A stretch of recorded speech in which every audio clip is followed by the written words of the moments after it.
Salve, salve universo narrado. Nessa auleta de hoje o objetivo é a gente tentar entender por que diabos a velocidade é sempre tangente à trajetória. Já ouviu aquele papo de sair pela tangente e tal?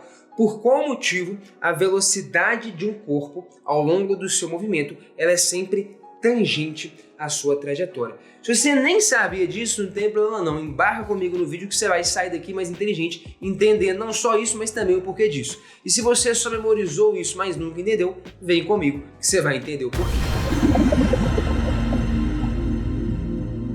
Vamos lá, antes da gente falar do vetor velocidade, vamos começar com a chamada velocidade escalar, beleza? Então, primeiro de tudo, a posição escalar. Não tem vetor aqui, tá? O escalar é o oposto de um vetor. O vetor é uma seta, tem direção, módulo, sentido. O escalar é só um número, beleza? Então tá, cara, pra gente localizar um corpo em movimento, a gente define isso que a gente chama de posição. Eu simplesmente levanto uma placa ali e falo, cara, aqui é o quilômetro 0.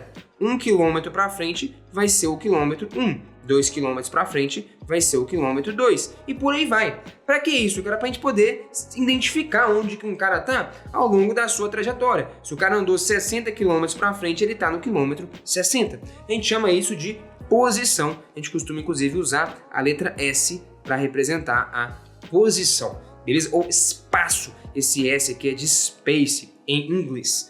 Beleza. Definindo então a posição, basicamente é o que, cara? É definir um 0, onde que você começa a marcar, e para onde que o negócio aumenta. Então aumenta para a direita, 0, 1, 2, 3 e por aí vai. Por que você precisa da posição? Porque a posição é o objeto mais elementar para você construir o conceito de velocidade. Como é que você constrói a velocidade? Você precisa do deslocamento, que é a variação da posição. Então a velocidade ela vai estar medindo quão rápido você se move no tempo. Então você precisa medir isso aqui, ó. A sua bolinha começa nessa posição e termina nessa posição. O que interessa é isso aqui, ó. É o ΔS. O que é o ΔS? É a posição final menos a posição inicial. É o tanto que a bolinha andou de fato, beleza? Então, se ela terminou na posição 1200, mas se ela começou na posição 200, posição final 1200 menos posição inicial 200, a posição é de 1000 metros. Ah, beleza. Então tá aqui. O ΔS é de 1000 metros. Faz sentido? Beleza, então esse cara é o que a gente chama de deslocamento, a variação da posição.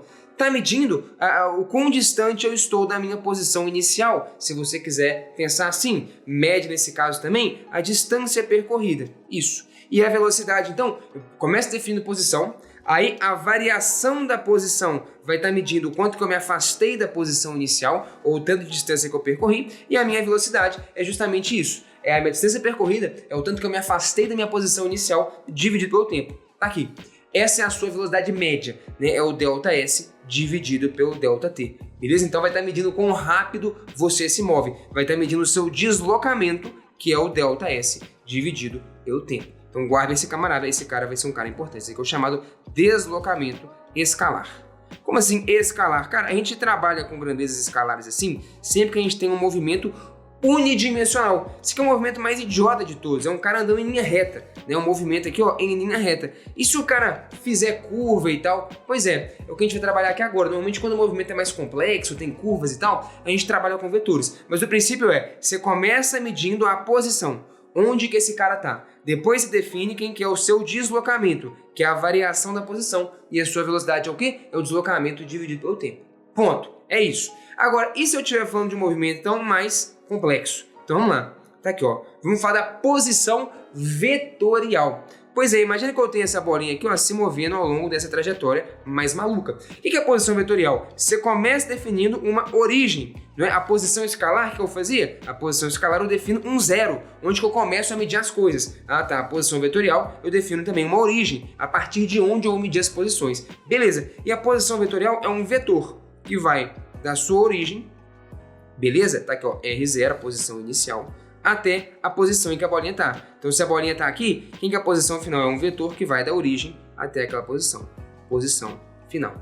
Pode ser? Beleza. Dependendo de onde está a sua origem, então, se a sua origem, por exemplo, tá aqui, a seu vetor posição vai ser diferente. Então, sua posição inicial vai ser essa daqui. Ah, tá. É um vetor que sai da origem e vai até lá. Ah, tá. Sua posição final vai ser essa daqui. Isso. Beleza, a posição depende de uma origem, depende de onde você marcou o zero. Perfeito. Agora, o que importa pra gente, o que vai importar pra gente vai ser o vetor deslocamento.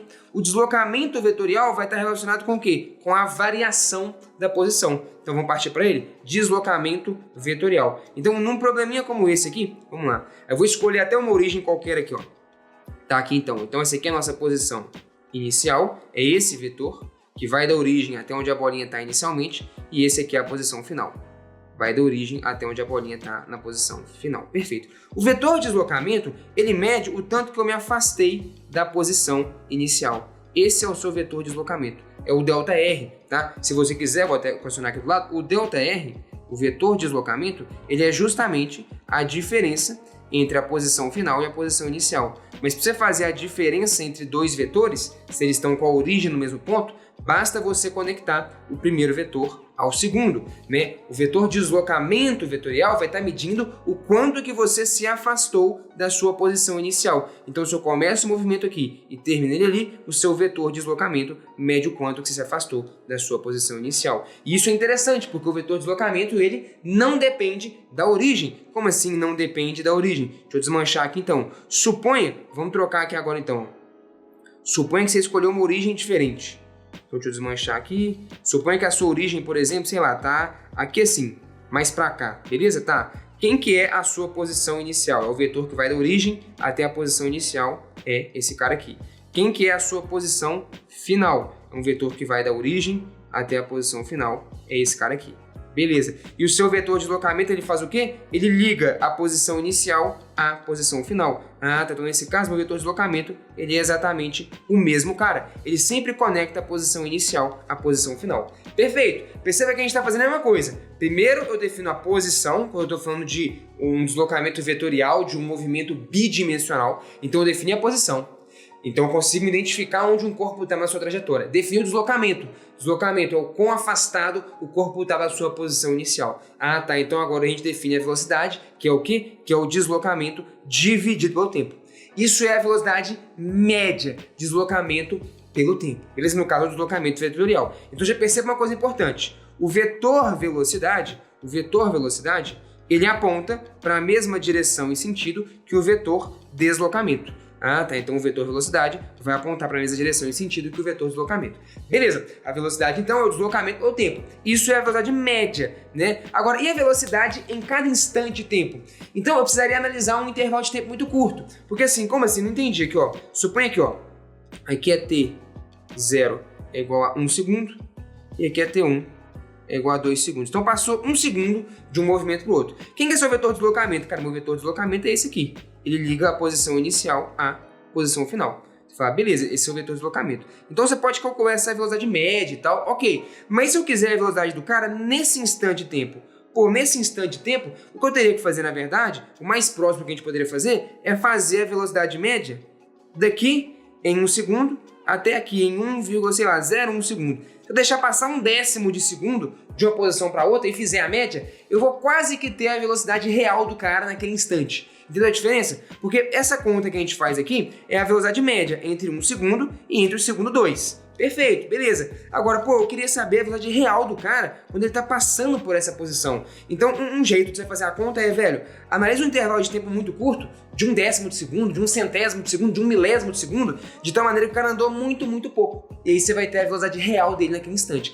É isso que a gente vai fazer. Pô, beleza, então vamos fazer isso daí então. Vamos tentar analisar intervalos de tempos cada vez menores, de modo que a bolinha tenha se deslocado cada vez menos. Então vamos para a próxima situação. Tá aqui, ó. A bolinha tá mais perto. O que significa estar mais perto? Ao invés de eu deixar passar, por exemplo, do segundo 1 para o segundo 2, eu deixei passar, sei lá, meio segundo só, ao invés de deixar passar 1 segundo, pode ser? Se eu deixei passar meio segundo, a minha bolinha andou menos. Então agora o meu vetor deslocamento tá aqui. Ah, beleza. Você consegue ver que ele se aproxima da tangente? A reta tangente nesse ponto seria essa daqui. Ah, tá. Beleza, então vamos pro próximo, Ó, eu vou até diminuir um pouquinho mais, ó. Vou deixar essa bolinha bem aqui assim, ó. Vamos ver se a gente consegue. Tá aqui. Vai ficar meio difícil, né? Bom, aqui tá legal. Vou descer um pouquinho mais, beleza? Ou seja, suponha que eu deixei passar, cara, 1/10 de segundo, beleza? 1/10 de segundo, a bolinha tá aqui, ó. Falando nu, a bolinha andou muito pouco. Pois é, quem que é o seu vetor de deslocamento? Ele conecta a posição inicial à posição final. Tá aqui. Esse é o seu ΔR. Olha que doido. Beleza, mas lembra que a tangente está aqui. Ah, então calma aí. O vetor ΔR, ele está na direção da reta que tangencia a curva. Porém, a minha velocidade, vamos botar lá em cima, a minha velocidade, ela aponta na mesma direção e sentido que o meu vetor ΔR, que é o meu vetor de deslocamento. Que eu concluo que a velocidade, ela aponta na direção da tangente. Olha que bonito. O mesmo esquema que a gente fez. Em uma dimensão, define a posição. O deslocamento é a variação da posição e a velocidade é o deslocamento pelo tempo. Vetorialmente, em duas dimensões, define a posição vetorial. O deslocamento vetorial é a variação da posição vetorial e a sua velocidade vetorial. Tá? Aqui é o deslocamento dividido pelo tempo. A gente percebe que quando há mais um intervalo de tempo muito, muito curto, o que eu percebo é que esse vetor de deslocamento ele se aproxima da tangente à curva. Então, num movimento qualquer curvilíneo, se eu quiser saber a velocidade em cada ponto da curva, ela sempre aponta na direção da tangente, porque o vetor de deslocamento aponta na direção da tangente. Faz sentido para um deslocamento muito pequeno, para um intervalo de tempo muito curto, analisado. Essa foi uma pergunta da Solange, lá no Lições de Física. Ela mandou, cara, para mim ainda não ficou muito claro por que a direção de uma velocidade vetorial é tangente à trajetória. Espero que tenha ficado claro. Solange, comenta aí para mim se esclareceu. E você que não sabia disso, me conta o que você achou. Esse é mais um episódio daquele quadro em que eu tiro dúvidas dos nossos alunos de Lições de Física e Lições de Matemática que aparecem na plataforma e trago para uma discussão pública. Espero que tenha curtido. A gente se encontra então numa próxima.